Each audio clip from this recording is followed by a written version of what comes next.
Greetings, fellow carbon-based bipeds. I am Scott Rose, and you are watching Explosions and Stuff.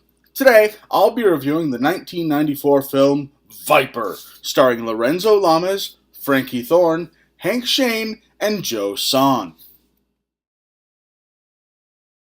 An overview of the movie? Former cop Travis Blackstone is sent to prison for destroying the evidence that proved his brother's guilt in a crime. Now free and working in a salvage yard, Travis's life is turned upside down. His former love, Rhonda, who is now his brother's lover, informs Travis that his brother is in trouble once more, this time owing $5 million.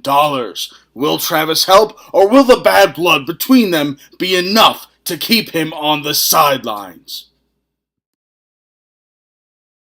The pros of this movie? Well, first of all, the action in this movie just started right away. The very first scene of this movie was a shootout in a parking lot. The scene after that was this entire family being taken out by a hitman in a public park. The scene after that was Lorenzo Lamas beating the crap out of 2 or 3 guys at a baseball field. The action just started right away, right from the very beginning. Also, the second-in-command villain in this movie was just fabulous. Like, he was this guy who just loved to torture people and took great pleasure out of it. And they did a great job of showing that. They didn't say, oh yeah, he likes to torture people and burn them with hot metal stuff. No, they just showed him doing it. Just being sadistic and evil and just hurting all these people and torturing them to try to get the information that he wanted and just taking pleasure from it. They did a great job at establishing that guy as a villain in this movie.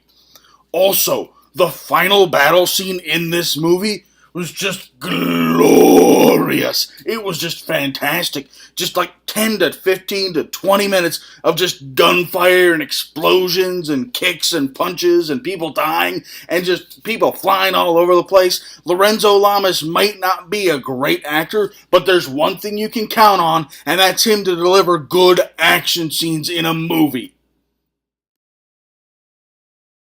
The cons of this movie? Well, like I just said, while Lorenzo Lamas does great action scenes, and you can count on him for really good fight scenes, he is not a good actor. He's pretty mediocre as an actor. He's better than some, worse than a lot. The acting in this movie was stiff from all points of it. I think Lorenzo Lamas may very well have been the best actor in this movie, which is saying something. So, definitely the acting is a weak point in this movie, but that's not really why you're watching it. You want to watch people fight and get their asses kicked. So, there. Also, in the middle of the movie, I thought it was pretty slow. Like, the very beginning, you have those 3 scenes of nothing but edge-of-your-seat action and people getting beaten up and shot and killed. And then you have that epic battle scene at the end, and not very much in the middle, just a lot of story. Some little snippets of action, like some chases and a little bit of a skirmish here and there, but nothing really big, nothing really noticeable, nothing that really stands out and feels like this is a good action scene. Just the middle of the movie felt really slow to me. Also, I don't know if it was the casting or the writing, but the guy playing the main villain, he wasn't believable as a main villain. I mean, let's be honest. This guy looked like a cheap version of Oddjob from the James Bond movie. He was a short, plump Asian guy who was a good 1.5 feet shorter than anybody else he was working with. He was a good 1.5 feet shorter than any of his henchmen. And yet he's the main boss? He's the one they're all afraid of?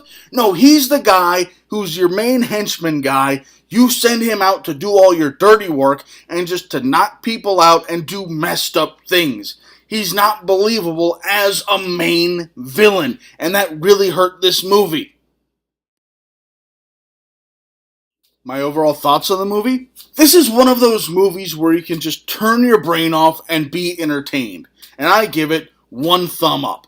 While Lorenzo Lamas isn't the best actor in the world, I can always count on him to have good fight scenes, and more often than not, his movies are entertaining. While it's not a movie I'd watch over and over again on a regular basis, I can easily see myself watching Viper more than once. Thanks for watching. If you enjoyed this video, please feel free to like it and subscribe to my channel for new action movie reviews posted every week.